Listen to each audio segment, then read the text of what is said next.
Thank you. Ms. Williams, welcome. I want to just establish a few basic facts about your knowledge, Ukraine, Burisma, and the role of the Bidens. Yes, sir. You spend an extraordinary amount of your time on Ukraine, correct? Ukraine is one of the countries in my portfolio. I would not say an extraordinary amount of time, but certainly the Vice President has engaged on Ukraine policy quite a bit in my 8 months. And it's in your portfolio? That's correct.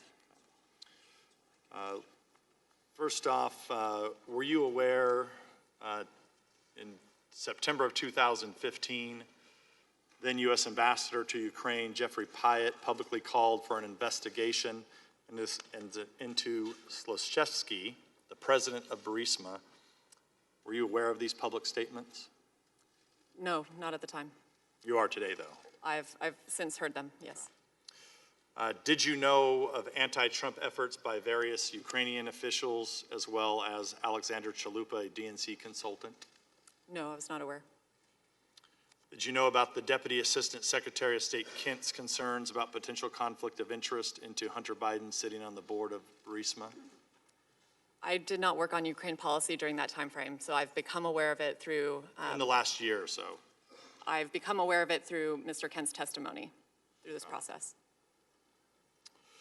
Did you know that financial records show a Ukrainian natural gas company, Burisma, routed more than $3 million to American accounts tied to Hunter Biden? No, I was not aware. Until you prepared for this hearing? Until others have been testifying in more detail on those issues, that's correct. You've been following it more closely? Correct. Did you know that Burisma's American legal representatives met with Ukrainian officials just days after Vice President Biden forced the firing of the country's chief prosecutor? Again, sir, I was not working on Ukraine policy during that time. So yeah, and none of these are trick questions. I'm just trying to get through them. I understand.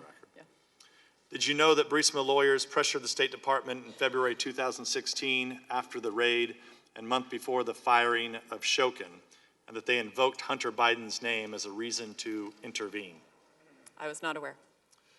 Did you know that Joe Biden called Ukrainian President Poroshenko at least 3 times in February 2016 after the president and owner of Burisma's home was raided on February 2nd by the state prosecutor's office? Not at the time. Again, I've become aware of that through this proceeding. Thank you, Ms. Williams. Lieutenant Colonel Vindman, I'm going to ask you same questions just to establish some basic facts about your knowledge about Ukraine, Burisma, and the role of the Bidens. In September 2015, U.S. Ambassador to Ukraine, Jeffrey Pyatt, publicly called for an investigation into Zlochevsky, the president of Burisma. Were you aware of these public statements? I wasn't aware of them at the time. When did you become aware of them? During the course of the testimony and the depositions after this impeachment inquiry began. Did you know of anti-Trump efforts by various Ukrainian government officials as well as Alexander Chalupa, a DNC consultant? I'm not aware of any of these interference efforts. Did you know about Deputy Assistant Secretary of State Kent's concerns about potential conflict of interest with Hunter Biden sitting on the board of Burisma? The only thing I'm aware of is pertains to his deposition. Did you know that financial records show a Ukrainian natural gas company, Burisma, routed more than $3 million to the American accounts tied to Hunter Biden? I'm not aware of this fact. Until recently? I guess I didn't independently look into it. I'm just not aware of what kind of payments Mr. Biden may have received. This is not something I'm aware of. Did you know that Burisma's American legal representatives met with Ukrainian officials just days after Vice President Biden forced the firing of the country's chief prosecutor? I'm not aware of these meetings. Did you know that Burisma lawyers pressured the State Department in February 2016 after the raid and a month before the firing of Shokin, and that they invoked Hunter Biden's name as a reason to intervene? I'm not aware of any of these facts. Did you know that Joe Biden called Ukrainian President Poroshenko at least 3 times in February 2016 after the president and owner of Burisma's home was raided on February 2nd by the state prosecutor's office? I'm aware of the fact that President Biden, or Vice President Biden was very engaged on Ukraine and had numerous engagements. That's what I'm aware of.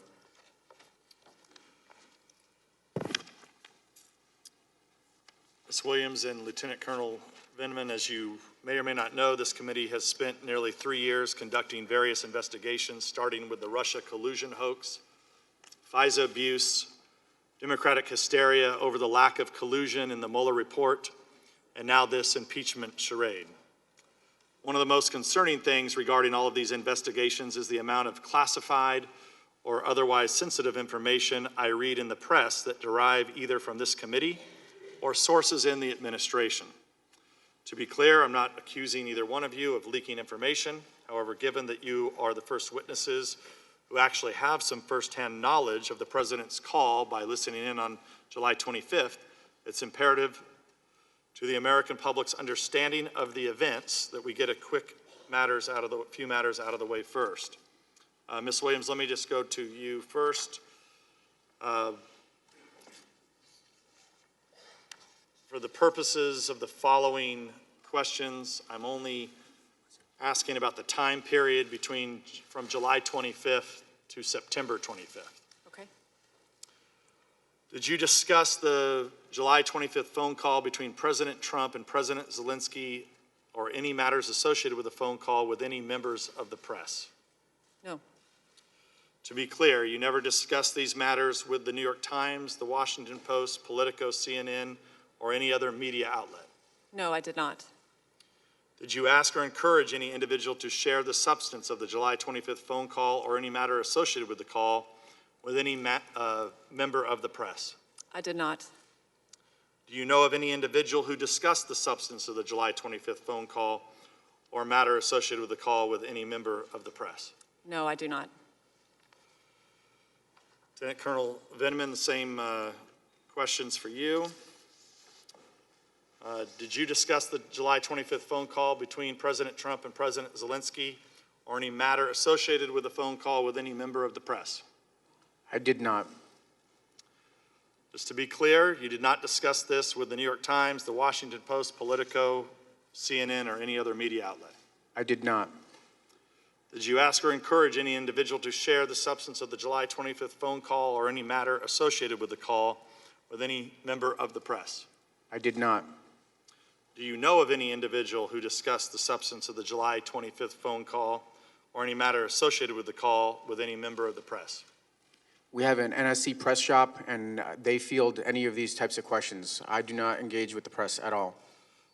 Let me ask the question again. Do you know of any individual who discussed the substance of the July 25th phone call or any matter associated with the call with any member of the press? We have an NSC press shop whose job is to engage on any of these types of questions. I am not aware, but it is possible and likely that the press shop would field these types of questions. Right, but the question is, I'm sorry. The question is, do you know any individual, do you personally know any individual who discussed the substance of the July 25th phone call or any matter associated with the call with any member of the press? Thank you, Ranking Member, for clarifying. I do not. Thank you. Ms. Williams, did you discuss the July 25th phone call with anyone outside the White House on July 25th or July 26th, and if so, with whom? No, I did not discuss the call with anyone outside or inside the White House. Ms. Williams, during your time on the NSC, have you ever accessed a colleague's work computer without their prior authorization or approval? I have not, and just to clarify, I'm in the Office of the Vice President, so not on the NSC. Right, but representing No, the I have Vice not. President. No. Thank you for that clarification. Lieutenant Colonel Vindman, did you discuss the July 25th phone call with anyone outside the White House on July 25th or the 26th? And if so, with whom? Yes, I did. My core function is to coordinate U.S. government policy, interagency policy, and I spoke to 2 individuals with regards to providing some sort of readout of the call. 2 individuals that were not in the White House. Not in the White House, cleared U.S. government officials with a appropriate need to know. And what agencies were these officials with? Department of State, Deputy Assistant Secretary George Kent, who is responsible for the portfolio Eastern Europe, including Ukraine, and an individual from the office of an individual in the intelligence community. As you know, the intelligence community has 17 different agencies. What agency was this individual from?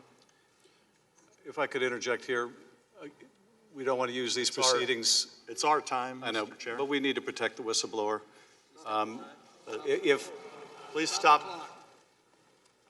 I want to make sure that there's no effort to out the whistleblower through the use of these proceedings. If the witness has a good faith belief that this may reveal the identity of the whistleblower, that is not the purpose that we are here for, and I want to advise the witness accordingly. Mr. Vindman, you testified in your deposition that you did not know the whistleblower. Ranking member, it's Lieutenant Colonel Vindman, please. Lieutenant Colonel Vindman, you testified in the deposition that you did not know who the whistleblower was, or is. I do not know who the whistleblower is. That is So how correct. is it possible for you to name these people and then out the whistleblower? Per the advice of my counsel, I've been advised not to answer specific questions about members of the intelligence community. Are you aware that this is the Intelligence Committee that's conducting an impeachment hearing? Of course I am. Wouldn't the appropriate place for you to come to testify would be the Intelligence Committee about someone within the intelligence community? Ranking member, per the advice of my counsel and the instructions from the chairman, I've been advised not to provide any specifics on who I've spoken to inside the intelligence community. What I can offer is that these were properly cleared individuals, or was a properly cleared individual with a need to know.